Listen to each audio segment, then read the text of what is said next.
I'm suspicious of what's going on here, and admittedly and regretfully, and this is my apology to Mark, it was accusatory, and we could have gotten the same information without questioning his honor and just wording everything like we did. We could have clarified with the email. If he didn't respond, that would have been our answer. And if he did respond, there would have been our answer. Oh boy. Okay, it's safe to say a lot happened for us to get here. So let's quickly start from the beginning. So Soft White Underbelly is a channel ran by a guy named Mark. He has a viral YouTube series on an inbred family from West Virginia known as the Whittakers. And it's safe to say the Whittakers have never really lived in the best conditions, and that's putting it extremely lightly. So Mark gave the Whittakers roughly $153,000 over the span of a year. A majority of this money was donated by Mark's YouTube viewers via several GoFundMes with the intent to improve the Whittakers' lives and improve their home/buy them a new home. Mark gave the money to Betty in increments over time. But as we recently found out, the daughter of Larry, BJ, and her son, Brandon, somehow obtained this money from Betty and allegedly spent a large chunk on it on various substances. The whole situation is just incredibly depressing. Tyler, who I'm talking to today, did an investigation series on one of the poorest regions in America, the West Virginian part of the Appalachian Mountains. In the last quarter of his video, he introduced the Whittaker family and Mark from Soft White Underbelly. He first tried to get in contact with the Whittakers through Mark, but was denied because they had an alleged exclusive media contract with the family. Not wanting to give up, Tyler got in contact with someone else close to the family and managed to visit and bring some household essentials. Tyler then showed the amount of money Mark raised for a new house for the Whittakers, then showed the world how the Whittakers are still living. After leaving the Whittakers' place, Tyler then seemed frustrated with the situation and called out Mark's honor, made his own GoFundMe and donated 10 grand of his own money to put towards a house or living arrangements for the Whittakers. Mark then saw this video and went on the offense against Tyler. He was definitely upset that Tyler framed his video like Mark didn't give the Whittakers the money. Mark then showed the receipts that he did in fact send the money to Betty, but admitted that he lied to Tyler about an exclusive media contract. The big revelation with this video is that Mark confirmed what Betty said is true and showed the money was apparently gone, as the Whittakers allegedly had no idea where the money was. Well, can we get more money in there? I don't know. Okay. Tyler then made a follow-up video to Mark's response, which is now deleted, while he was sitting on the toilet with Skyrim NPC music in the background. Here he kind of kept the same tone as his original video, and honestly that video didn't do him too many favors. The most recent update in the Whittaker family is one of the daughters, BJ, told Mark that her father Larry passed away and asked Mark for money for the funeral. So Mark jumped on a plane and showed up for the funeral. And unfortunately for the Whittakers, he uncovered the truth. The dad was alive and well. There was no funeral. And just like in Tyler's video, there was no trace of the $150,000 that Mark sent to them. So Mark confronted Betty about the money. I'm just starting to wonder about the whole gang here. Everybody. I ain't getting into it. What's that? I ain't getting into it. You're not getting into it. 31,000 to it. I think when money gets involved, things get fishy around here. Huh? I think when money gets involved, things get crazy. Yeah. Give it 25,700.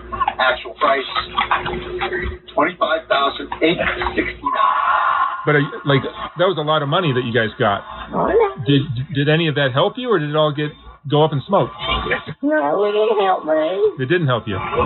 That was the biggest shock of his video. Mark sent her over $150,000 and apparently it didn't help her. The other revelation was that BJ talked about actually having some sort of contract with Mark after all. Meanwhile, tied up in the middle of this chaos, Ray, Timmy, and Lorraine, they're just not there enough to understand what's actually going on, and they suffer as a result. So I reached out to both Mark and Tyler to see if any of them wanted to come onto my channel and go a little bit more into detail on what happened and what's gonna happen moving forward. And both of them actually responded very quickly, but Tyler was the only one who wanted to come onto the channel. So here's my conversation with Tyler first. Thank you, Tyler, for coming on and doing this. Thank you for having me, man. No worries. So just so we're on the same page with everything, I'm going to kind of go through the TLDR of the situation. Soft White Underbelly is a channel run by a guy named Mark, and he gave the Whittakers...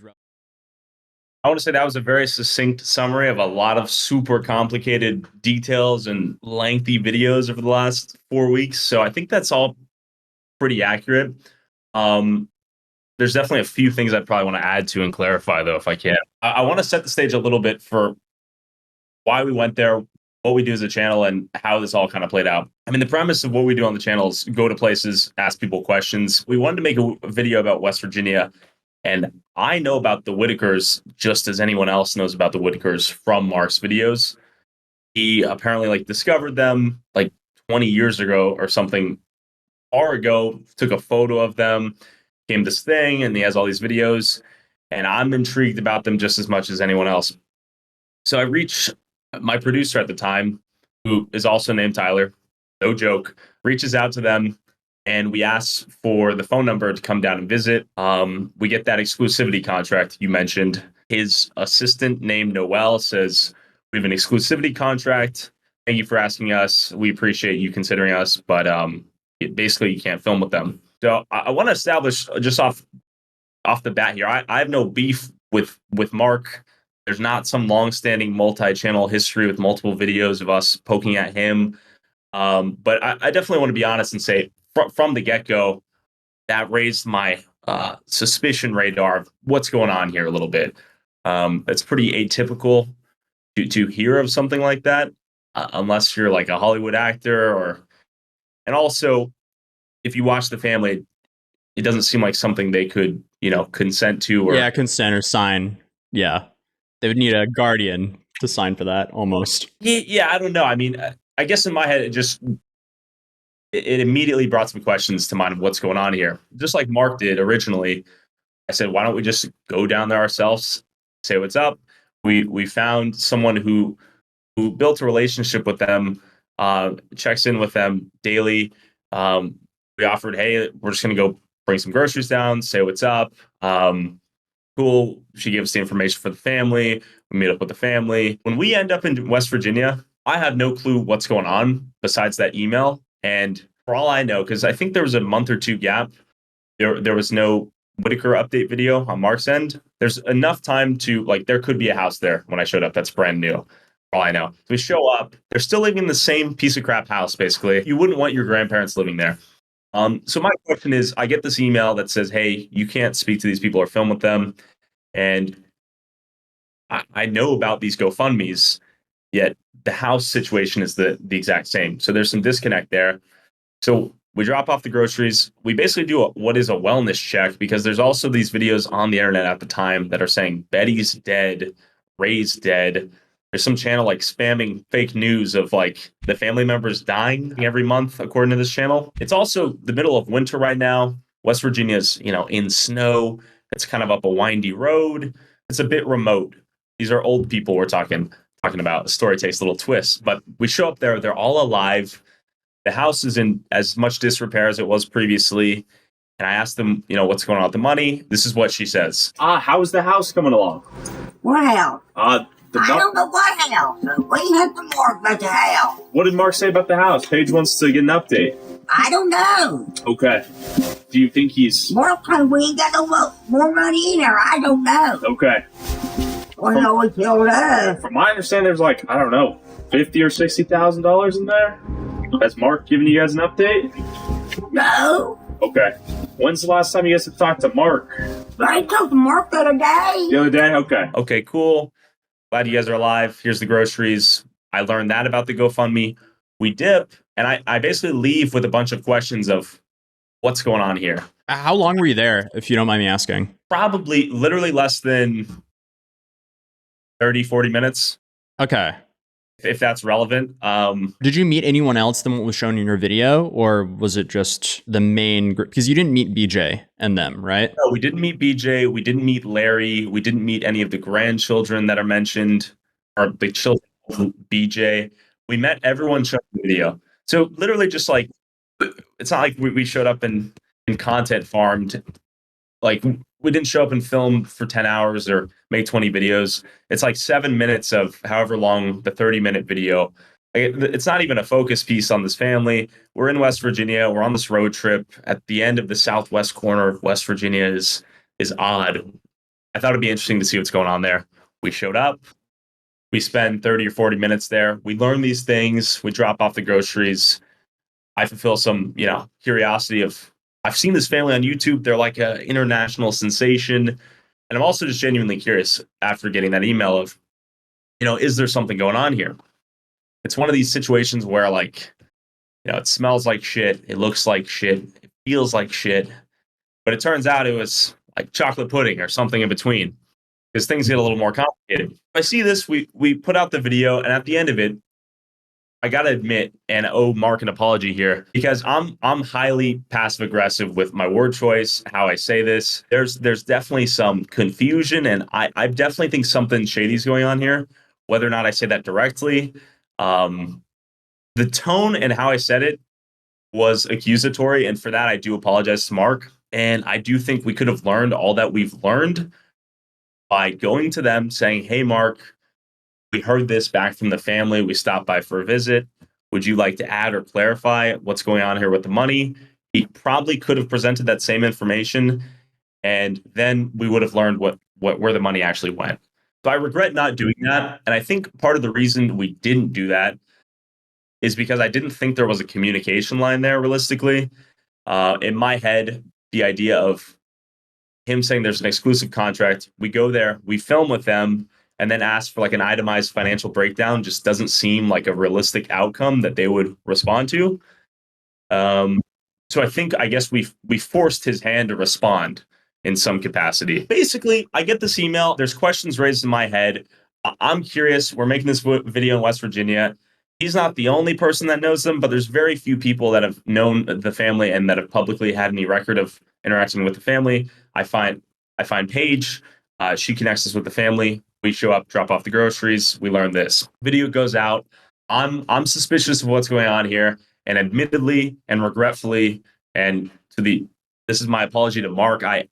It was accusatory, and we could have gotten the same information without questioning his honor and just wording everything like we did. We could have clarified with the email, and if he didn't respond, that would have been our answer. And if he did respond, there would have been our answer, right? We could have given him, in hindsight, if I was in his position, I would have appreciated if someone like you are doing with me right now, following up and saying, hey, can we get your statement on this?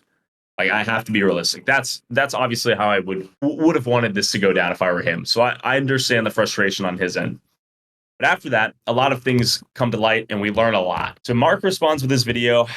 Firstly, it seemed like Mark was like kind of hurt by how you framed your video. He was first kind of like showing like, guys, I did not scam them.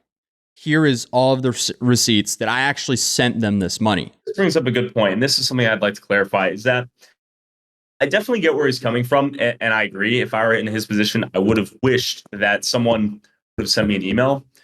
Where I think it's a little bit tough for the viewer and myself is that there are tons of people in the comment section previous to me making that video asking what happened to the GoFundMe, where's the house. There's also smaller channels that have brought this up. And then it seems like the channel of my size is what it took to get that response out of him. From my perspective at the time, there's not a friendly communication line here. I think there's some level of, they don't want us to film there. Stay away. Mm-hmm. So it's like, hey, can you give us an itemized financial breakdown ASAP before we put out our weekly video? It doesn't seem super realistic, but maybe he would have, because within, I don't know, like 12 hours, there's a response video where he shows the bank statements, and it's basically thousands of dollars every 2 to 4 weeks he's wiring to Betty Whittaker. Mm-hmm. And this it would have made you look a lot better if you at least showed an email that you made an attempt to reach out for some sort of response on it. That's I feel like that's a big thing you should have done differently in hindsight.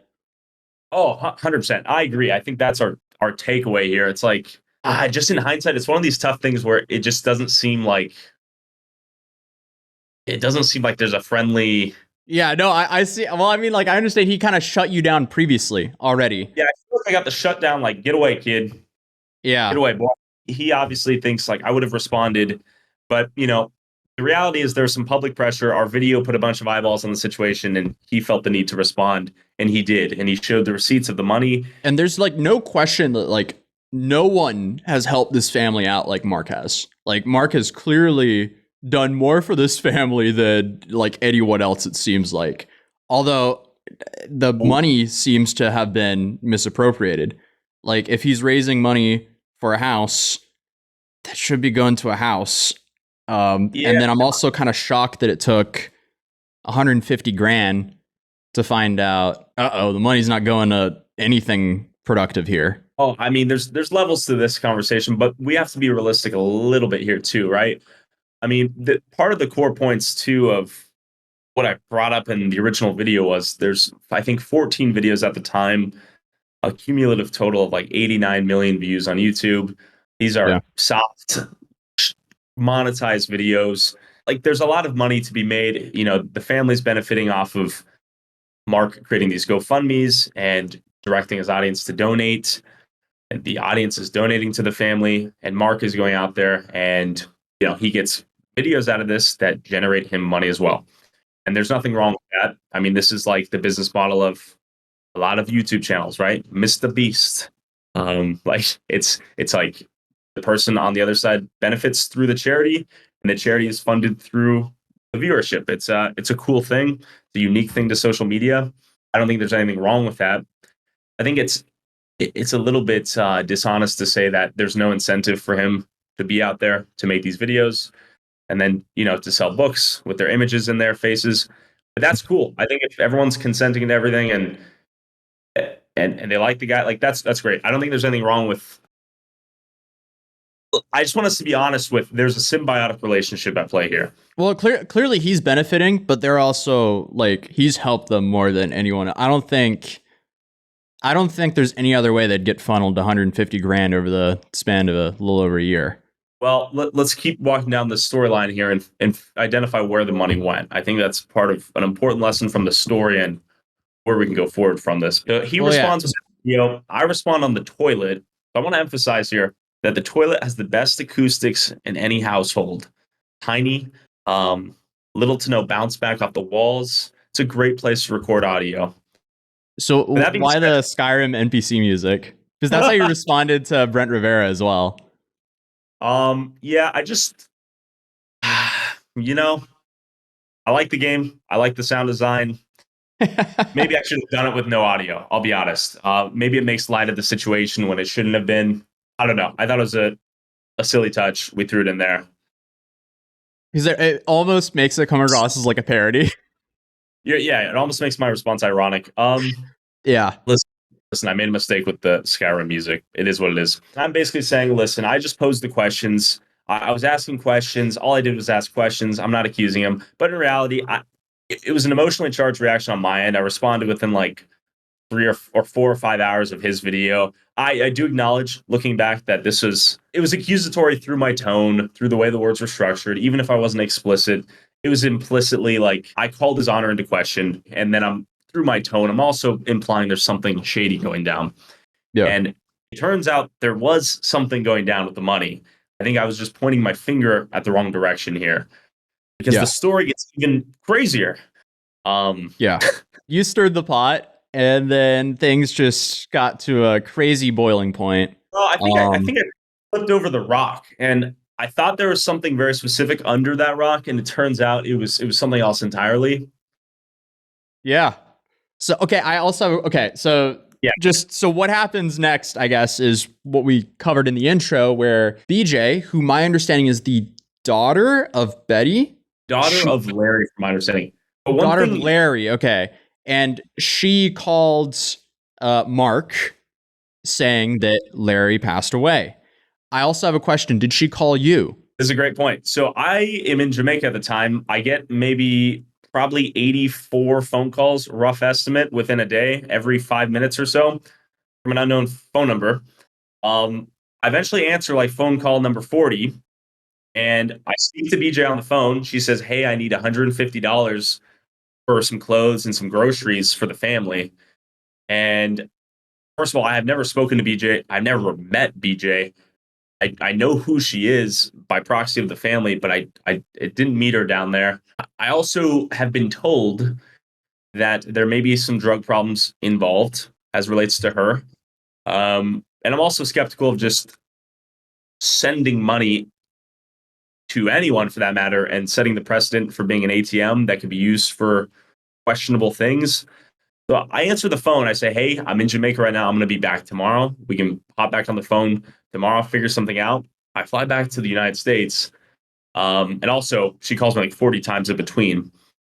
So this is like insane behavior. I just want to establish. I'm getting 80 phone calls from anyone is a wild thing. I don't know what's going on. I've never spoken to her before. I don't know how she got my number. I eventually answer. I didn't send her cash initially. I'm suspicious of what's going on here. I'm hesitant to set the precedent for being an ATM for the family that is in any function beyond getting them a home. The next day, I'm pretty certain I see the video with Mark.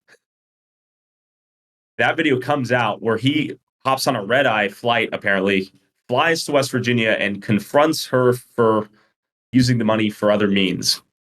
Yeah. But what you and your audience and the rest of the world has not seen or heard of, what we've been up to behind the scenes the last 30 days. I did my toilet review, my toilet update, and then we've been working on something for the last 30 days I'd like to update you and everyone else on at some point, if we can. We got to Mark's recent video, which was like a 50-minute long video where he just showed up, and we found out Larry's live and well. And he also, I don't know if you noticed or watched the video, but they also asked about you. And Yep. Mark was like, I don't know him. I have nothing to do with him. Yep. Yeah, I watched the whole thing. I mean, obviously, here's the only thing I would say is I spoke to BJ on the phone. I did not give her money. I was suspicious of what was going on, the urgency by which they needed money. None of it made sense. And also, she never mentioned her dad died. That was not the story sold to me. I was told we need money for groceries. Interesting. Yeah, so she pitched me a different concept of why they needed money, which was groceries and food. But I never knew Larry died until I saw Mark's video, which apparently he was not dead. I learned the situation with Larry through Mark's 54-minute video. The day after I uploaded the toilet video, I'm like, all right, I see that Mark has sent the money. There's no money left in the GoFundMes. We're going to get them a house. Let's figure out how to get them a house. So me and my producer, Matthew, we're basically working tirelessly to figure this out. And this is like his full-time project. Let's get them a house. So at first we say, all right, let's collaborate with the sponsor, buy a house. They can move into the house. Boom, done. Problem solved. Easy, right? We reach out to tons of sponsors that would want to, touch the situation because it got a little messy with the drama and whatnot. But we eventually find a sponsor that is willing to collaborate with us to purchase the home. We speak to the family to figure out if they're down to move into this house or a home in general. The family comes back to us and basically says, hey, we don't want to move. This is where we've grown up in. This is where we grew up as kids. We have neighbors here that protect us. We have some privacy and they have some land. The family owns some land. So think of your grandparents, some old folks who have grown up on a parcel of land. It's tough to uproot these people and move them to an entirely different property. They've become very famous. It's understandable they might not want to move, which, it made sense to me. I was like, all right, if they don't want to move, what if we could bring a house to them? So we start researching mobile homes and modular homes. We eventually find a few modular home companies. If you're not familiar with what a modular home is, it's basically like a real life Lego set home you can install into a given location, and they're really nice and they're really cost effective. So we find something for roughly $75,000 plus or minus a few $1,000s. Probably would end up being 80 grand to install this house, and we can install it right next to their property. And we also get this industrial cleaning company, this lady to agree to help us clean their previous property, their current place they stay in, and then we could put the property right next to it. Boom. So they'd have double the living space, one brand new, and we could throw some IKEA furniture with some of the GoFundMe money, whatever. We get them the modular home was the priority though. We found a modular home company in West Virginia that was willing to sell us this modular home for $80,000, give or take. So I paid the deposit. I signed the contract to buy the modular home. 2 weeks or so go by. So this is roughly 15 days ago. The company comes back to us and says, hey, we can't be a part of this and we can't really explain why. So I'm like, okay, that's pretty weird. What's going on here? Or did they just not want to be a part of the situation? They refund me the $500 despite us having signed this contract. They don't want to be a part of it. They're not going to install the home. We called them back, asked for a little more details. They're very vague. And they mentioned, not wanting to go out there and work with, the family in such close proximity. And I would imagine there's probably a lot of reasons why they didn't want to be a part of it. So they knew what it was for, essentially. Did you give them the rundown on this is the Whittakers family and so on? They have to know the address, and they're like, they're famous amongst West Virginia. It's a lot of people know who these people are when you give them the exact address. And then we had to explain the situation, and they knew who they were. So there's a bit of a reputation that precedes the family, the situation, and just some people, I guess, are not comfortable going there. There's also this whole reputation if you show up, a shotgun wielding neighbor might show up and tell you to get out of here. Basically, everyone knows about the Whittakers in that area. Uh-oh. Yeah, that's not good. It's crazy. Me and my guy Matthew are like, all right, let's go back to square one, see if we can find another company that'll sell us the same model. Because basically, these modular home companies are the equivalent of like car dealerships. They oftentimes sell the same vehicles and they're just salesmen. And then there's the actual manufacturers that sell the homes. I reach out to the second modular home company. They agree to sell us the exact same model of modular home. It's roughly the exact same price. And we just need to figure out how to get a certain part of the land like leveled. So they need to send a contractor out there, basically confirm that the land is viable to install the modular home. So my guy Matthew and I are following up with the company basically every single day, asking for details, asking for if there's anything we can do to expedite this. They send out the contractor. The contractor looks at the property, gives us a quote of $12,000 to make this section of their land viable. Cool, kumbaya, we're ready to buy this house. The $1,000 is already down or paid to them. Everything looks great for the second modular home. We're good to go, but they still haven't given us a contract. The first modular home did give us a contract. We paid the deposit. We signed the contract. They backed out. The second modular home, we put the $1,000 down. They've sent the contractor out. My guy's checking in every single day. They send the contractor out. They assert the land is viable. We get the quote. We're ready to pay for everything, cash in hand. We're not financing the place. We want to buy it and give Betty the title. Like, I'm here to buy it under my name. I wanted to buy the property, give Betty the title. They would install it over the course of like 6 to 8 weeks. And boom, they have a house and they have a newly cleaned property that they already owned. So double the space. It's both clean and they don't have to move. So they get to stay in their ancestors' land and where they feel comfortable and where they have neighbors that accept them for who they are. Mark uploads this video with BJ. It turns out BJ has gotten a large portion of this GoFundMe money and has been using it for questionable means. Basically, the money has not gone towards the house, as we all suspected and knew. I thought, maybe Mark hadn't sent the money or he had used it, or maybe he was waiting to send it at some point. Roughly 2 days later or a day later, I'm not sure the exact date, the modular home company comes back to us and says, hey, we don't want to be a part of this drama. We don't want to be in the middle of these two audiences. We're not doing this. So my producer, Matthew, calls me. He's like, hey, I have bad news.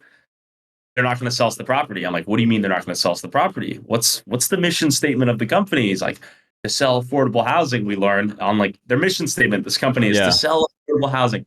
I'm saying, so I'm at this point a little bit frustrated. Like, why can we not buy this house? It has nothing to do with the drama. At the core of it, agree or disagree with what some of the extended family members have used the money for. Put the money aside. At the core of it, these are old folks who live in a remote area, who don't live in the best living circumstances. Let's put them in better living circumstances. It's not that deep. Clearly, no one can handle that amount of cash being presented to them up front. The cash that was presented to them was a recipe for disaster, I think. We saw the downfall of how that money was spent, how that GoFundMe money was spent, that Mark's viewers donated to him with the hope that it would be responsibly used and go towards a home. And then when they learned it wasn't towards a home, everyone, including myself, was trying to figure out where this money went. And it turns out a lot of that went towards funding BJ's, habits. And her son, apparently, one of her sons as well. Yeah. This is what they're saying, right? I don't think we're going to get an itemized invoice breakdown of where the money actually went, but that's what we learned through Mark's video, which it adds up. I mean, that makes sense. I, too, was wondering, where did this money go? What happened to all this? And this explanation, it makes sense. Here's what sucks. The GoFundMe Mark's audience raised, all the money in there is gone. Yeah. They don't have a house. And that's about it. They still don't have a house, I guess is my point. So I'm in the position of like, listen, I turned this rock over. It became this whole thing. I don't want to be a part of any drama anymore. I don't have any beef with Mark as a human being. I definitely regret how my tone was and the accusatory nature of how I presented the information to my audience and how I called him out. That was a mistake, and I formally owe him an apology. And I wanted to come here and talk with you because you're a third party. You're not directly involved. You're not emotionally biased here. Here's my proposition. Okay. I propose that Mark and I go 50-50 on a modular home. I pay my portion of this directly to the modular home company. He pays his portion directly to the modular home company. I don't need to be there with cameras unless he wants me to be there. I don't want any more videos out of this. I'm not here to milk the situation, but I do feel a level of responsibility to my word and to just human decency to get this thing solved. It's all laid out. I think if Mark is involved, then the company will feel comfortable that they're not in the middle of this feud. I'm not asking for Mark to, forgive how I handled this in his perspective or to think of me as a good person. But here's a solution for us to get this family a home. It's all laid out. I'll go 50-50 on the financing right now. With him involved, there's no concern on the modular homes company of we're in the middle of this because we're together. I want to extend the olive branch here. We can get this family in their home. We don't have to ask for donations from the viewers anymore. We fund it ourselves. We go 50-50, buy the house, call it a day. That's what I'd like to propose. And I wanted to bring this up via you and through you because I'll be honest, I shouldn't have been involved in this. I regret being involved in this because it's become an entire shit show. When we went down there, I didn't think it would become such a fiasco. I thought we'd ask some questions. Maybe we'd see a house. Maybe we'd get an answer from Betty. He had good intentions with raising the money for the family because he sent the money. I mean, he showed us the bank statements. He sent the money. With that being said, I don't want to upload more videos on my channel. I'm not trying to milk the situation. Initially, I thought there was an opportunity for us to come together and solve this. But in hindsight, I was accusatory in tone and the way I phrased it all, and I shouldn't have done it. I shouldn't have said it that way. I think there was an opportunity for us to actually have probably combined forces and gotten it handled. I don't regret posing the initial question because out of that question, we learned a lot. We got updates from the GoFundMe, which Mark didn't update the audience with. We got updates on how the money was spent. The only concern these companies have are being in the middle of a drama feud, which is what it has become. I've experienced it on my end. I've gotten, tens of thousands of death threats and go jump off a cliff. Whatever. Think of it. I've gotten it from his audience. He's gotten, where's the money? From my audience, where's the money? Did you send the money? Are you a scammer? We've both gotten this feedback from each other's audiences. I think at the end of the day, we both want to help the family. Cameras in or cameras out. That's what it seems like to me. Like, it seems like both of you guys had good intentions going into this. Yeah, I think it's an unfortunate case of I thought there was something going on. I showed up at the source herself, Betty. I asked Betty what was going on. I don't know if she fully understood the situation or not, but what she told me led me to believe a very specific thing of there's something shady going down here. Mark clarified that through his video, and then it turns out the money was squandered. Yeah. And then also, because Mark was saying in his video that they kept calling about a car broke down or stuff like that. And now in his most recent video, you saw they would go to the lengths of faking the death of her father. So how did the car actually break down? What was this money actually being used for? And because that brings everything into question. And it's just unfortunate because it ended up being, I guess, Mark and his audience kind of getting scammed. And as I stated in the start of this video, I also reached out to Mark, but he declined to jump onto an interview. His response to me was, Arling, drama like the garbage Tyler started makes me want to quit social media. I want no part of this circus he created. As for the Whittakers, I've learned in the past few days that I can't trust any of the Whittakers now. Giving them money or help of any kind seems like rewarding bad behavior. I'm moving on. Tyler wanted to start some trouble. Now he can deal with the same problem I had.